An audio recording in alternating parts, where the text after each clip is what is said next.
exploration into drone technology and the different things that these technologies can now be used as they become more and more accessible. The first iteration was in Eindhoven for Media Arts Festival, where we had a flock of these things flying around, and they were slightly temperamental.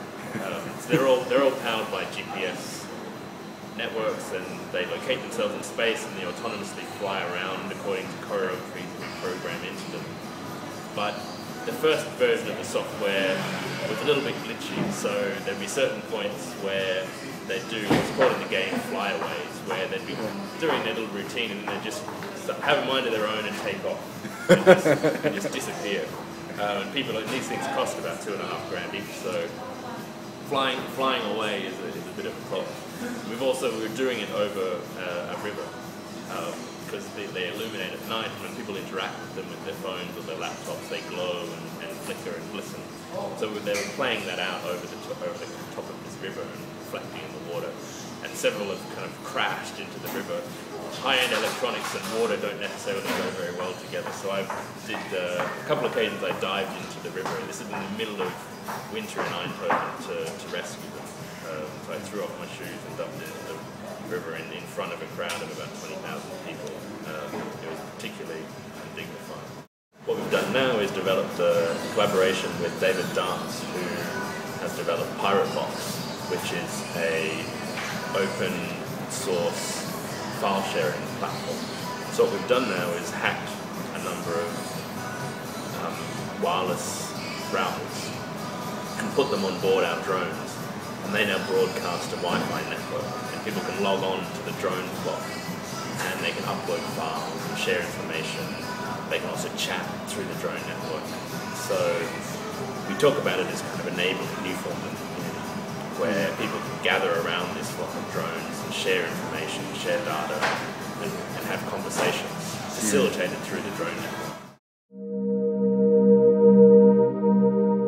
So what we're doing now is we're taking our drone network around to different cities, and we have 5 suitcases filled with these electronics. So when they go through the scanner, the X-ray scanner, it just lights up because it's this extraordinary collection of circuit boards, soldering irons, cabling.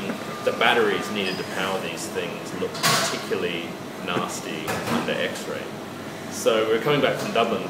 Our most recent performance was the Dublin Science Gallery, and we came into a low-cost airline airport just near Southend in London, and we put the trolleys through the X-ray scanner, and they just lit up the scans, and then we were pulled aside and they went through all of these suitcases filled with stuff, and then they started to ask more questions about the project, and we were just performing at the Science Gallery for a program called Hack the City. So we had the Hack the City catalogue in which electronic countermeasures appears.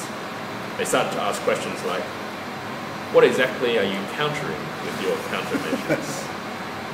They went online, and the conversation of the project that's on the internet talks about the work developing from context of the Arab Spring. That's where we had the first idea for the project. How people can start to gather in a way facilitated by access to these networks, especially when the governments at that point were closing them off and cutting them down and closing off access to the internet. So we talked about these drones and electronic countermeasures as a form of weaponized connectivity.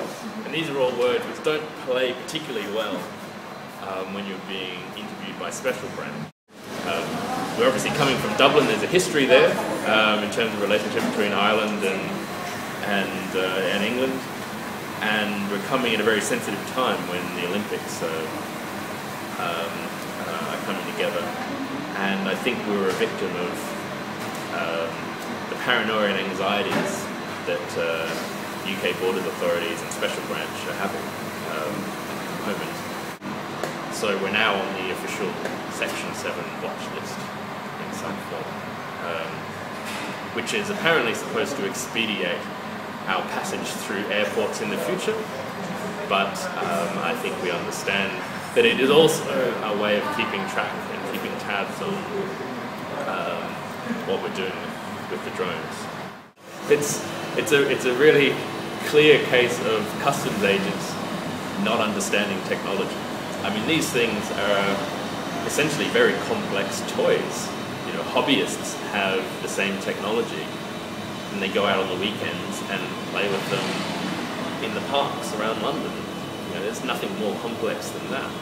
What it points to is the fact that these technologies have become so accessible to the point where anyone can own them.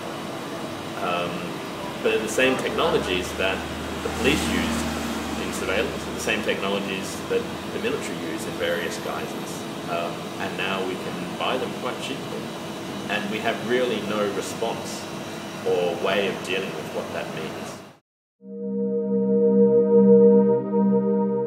I can use it to launch above a protest in order to film the police in the way that they're kettling crowds, and to use that surveillance and then live stream it to the internet so people can see what's actually going on.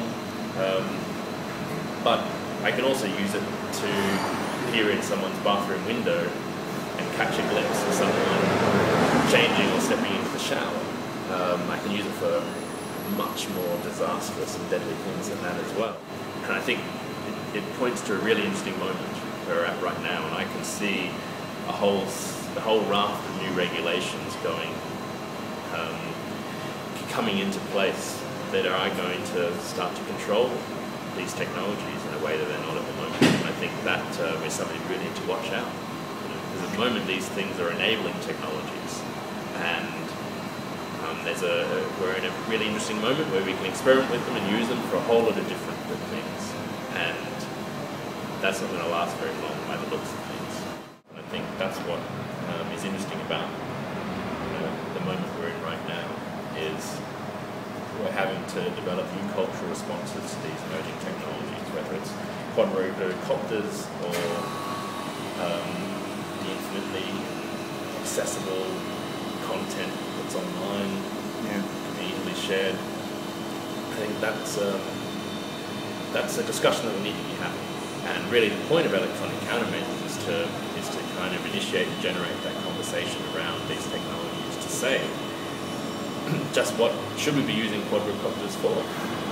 What are the possibilities, positive or negative, and what are the regulations that we need to put in place in order to deal with them? What it means is that as a culture we have to very rapidly develop a new way to relate to these things, and a new way of understanding them, and a new way of understanding their role in the city, and a new way of understanding our role in relationship to them. And I think we need to be doing that very, very quickly.